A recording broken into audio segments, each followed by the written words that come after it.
की त्यांच्याकडे इतकी खाती झालेली आहेत, त्या खात्याकडे थोडंसं लक्ष द्यावं. त्यांच्याकडे होम मिनिस्टरशिप आहे आणि आज महाराष्ट्रामध्ये जर आपण सामान्य लोकांवर जो अन्याय होतो त्याचं प्रमाण जर बघितलं तर उत्तर प्रदेश आणि बिहारपेक्षा कितीतरी जास्त आहे. त्याच्याचबरोबर आज लाईटचा प्रश्न खूप मोठा आहे, तेही खातं त्यांच्याकडे आहे. शेतकऱ्याकडनं तुम्ही लाईट वसुली केली जाते, सामान्य लोकांचं बिल कमी असतानासुद्धा मुद्दामून त्यांच्याकडे जास्त पैसे घेतले जातात. त्यामुळे त्यांनी त्यांच्या खात्याकडे जास्त लक्ष द्यावं. लोकांनी ठरवावं काय करायचं आणि कसं करायचं. त्यामुळे त्यांच्या वक्तव्याकडे आम्ही तर एवढं महत्त्व देत नाही. पण भाजपचे नेते नाराज नक्कीच आहेत आणि फक्त माढ्यामध्ये नाराज असं समजू नका. अनेक असे भाजपचे नेते आहेत, आमदार आहेत जे अनेक वर्षांपासून भाजपमध्ये काम करतात, भाजपच्या चिन्हावर निवडून आलेले आहेत. त्यांच्या सगळ्यांची अपेक्षा होती की त्यांना मंत्रिपद मिळेल, पण त्यांना मंत्रिपद न मिळता इम्पोर्ट केलेले, ज्यांच्यावर भाजपलीच भ्रष्टाचाराचे आरोप केले, अशा नेत्यांना मंत्रिपद मिळाले. त्याच्याचबरोबर राज्यसभेचं खासदारकीसुद्धा तिथं मिळालेली आहे. त्यामुळे महाराष्ट्रामध्ये भाजपचे अनेक असे नेते आहेत जे भाजपला प्रामाणिक होते, पण आज ते त्यांच्यावर नाराज आहेत. फक्त माढ्यापुरतं नाही तर अख्ख्या महाराष्ट्रामध्ये ही परिस्थिती आहे. लोकसभा एकदा होऊ द्या, विधानसभेला मजा बघा BJPची. काही सांगता येत नाही. तुम्ही जर बघितलं तर योग्य असं चिन्ह हे आदरणीय पवारसाहेबांना मिळालेलं आहे. परंपरा जर या महाराष्ट्रामध्ये कुणी जपली असेल शिवशाहू फुले आंबेडकरांची तर आदरणीय पवारसाहेब आहेत. असे अनेक चांगले विचाराचे नेते आहेतच, पण त्यामध्ये एक पवारसाहेब येतात. संतांचे खऱ्या अर्थाने एकोपा बंधुभाव याचा विचार जर कुणी जपला असेल तर ते आदरणीय पवारसाहेब आहेत. आणि या तुतारीबद्दल बोलायचं झालं तर ते एक परंपरेचं प्रतीक आहे. सामान्य लोकांच्या आनंदामध्ये तुतारी वाजवली जाते आणि जेव्हा संघर्षाची भूमिका आपण व्यक्त करतो तेव्हासुद्धा तुतारी वाजवली जाते. त्यामुळे सामान्य लोकांचं प्रतीक हे राष्ट्रवादी काँग्रेस शरदचंद्र पवार या पार्टीला मिळालेलं आहे आणि त्याच विचाराने आम्ही सर्वजण लढू. पण विरोधकाची खूप मोठी अडचण होणार आहे. लग्नात ते गेल्यानंतर तिथंसुद्धा तुताऱ्या वाजणार आहेत. काही दिवसांपूर्वी काही विरोधातले नेते लग्नात गेले होते, त्यांच्या अवतीभोवती तुताऱ्या वाजल्या. ज्या पद्धतीने त्या लग्नामध्ये तुताऱ्या वाजल्या, लोकसुद्धा लोकशाहीच्या माध्यमातून या लोकांच्या तुताऱ्या वाजवतील आणि लोकांच्या विचाराची सत्ता ही म्हणजे महाविकास आघाडीची सत्ता या महाराष्ट्रामध्ये आल्याशिवाय राहणार नाही.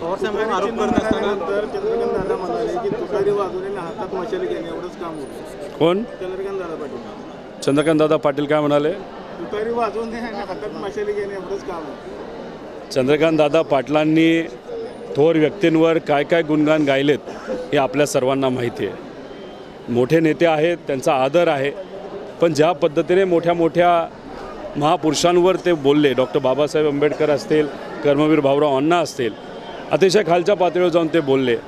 त्यामुळे जी व्यक्ती थोर व्यक्तींनासुद्धा किंमत देत नाही, महापुरुषांना किंमत देत नाही, ते दुसऱ्याच्या लढ्याला संघर्षाला कशी किंमत देतील. त्यामुळे त्यांनी केलेलं वक्तव्य ते वक्तव्य करण्याशिवाय त्यांच्याकडे तसा कुठलाही अधिकार आज फडणवीस साहेबांच्या मार्गदर्शनाखाली जी BJP आज महाराष्ट्रामध्ये चालते त्याच्यात त्यांच्याकडे कुठलाही अधिकार राहिला नाही. ते त्यांचं दुर्दैव. कायदा सुव्यवस्थेचा प्रश्न निर्माण होईल अशी भीती वाटते का तुम्हाला? तिथं असणाऱ्या परिस्थितीचा आढावा घ्यावा लागेल.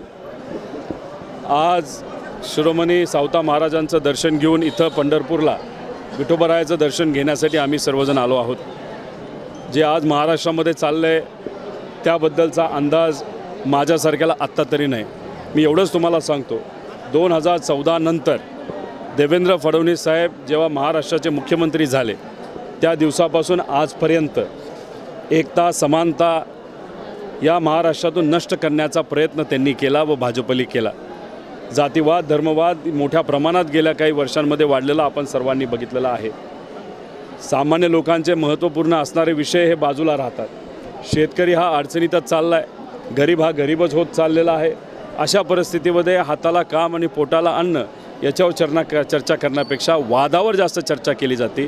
कुटुंब या देवेंद्र फडणवीस साहेबांनी फोडले, पार्टी यांनीच फोडलं, पैशाचा वापर या महाराष्ट्रामध्ये त्यांनीच आणला आणि महाराष्ट्रातील राजकीय परिस्थिती आणि संस्कृती जर कुणी खराब केली असेल तर त्याला एकमेव व्यक्ती हे देवेंद्र फडणवीस साहेब जबाबदार आहे. एवढंच या ठिकाणी मी नमूद करतो.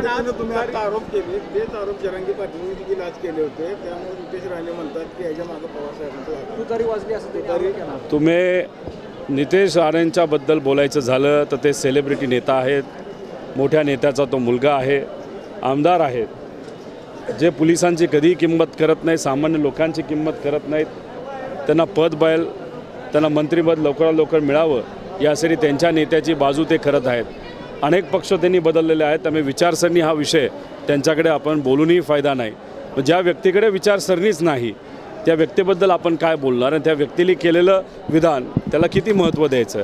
सागर बंगला हा नेत्यांना वाचवण्यासाठी आहे, सागर बंगला हा आमदारांना वाचवण्यासाठी आहे, सागर बंगला कुटुंब फोडण्यासाठी आहे. पण गरिबाला आज ज्या अडचणी आहेत त्यासाठी सागर बंगला काही मदत करत नाही. हे दुर्दैव आहे.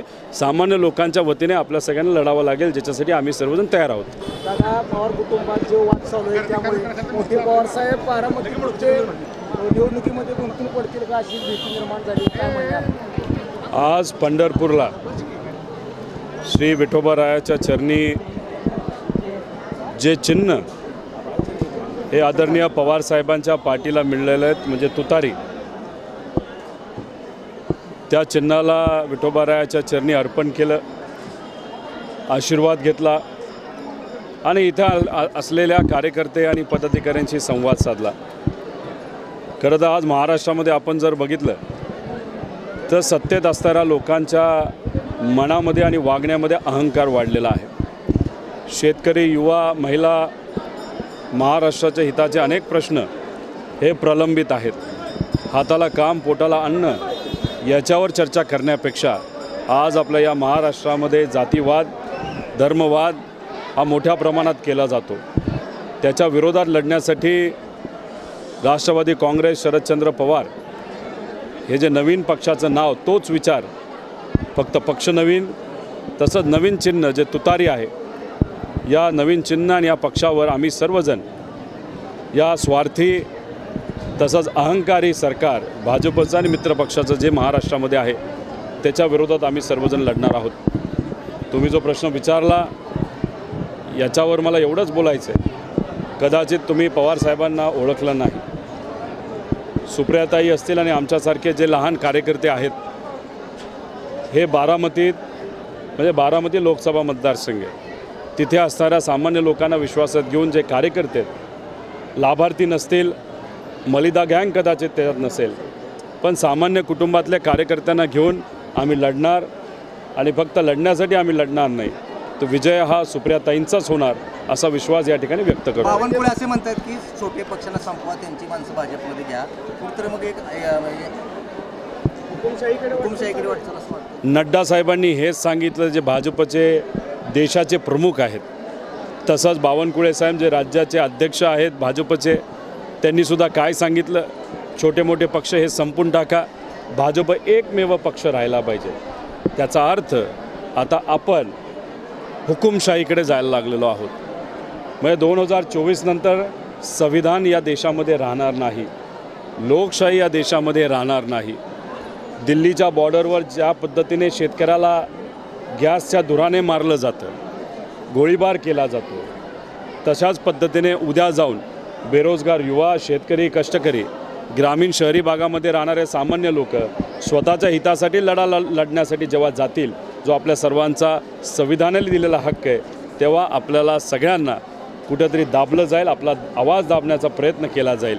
त्यामुळे बावनकुळे जे इथं साहेब जे बोलत आहेत ते एकच दिशेने आपल्या सर्वांना लक्ष देण्यासाठी सांगतायत, ते म्हणजे हुकुमशाहीच्या दिशेने.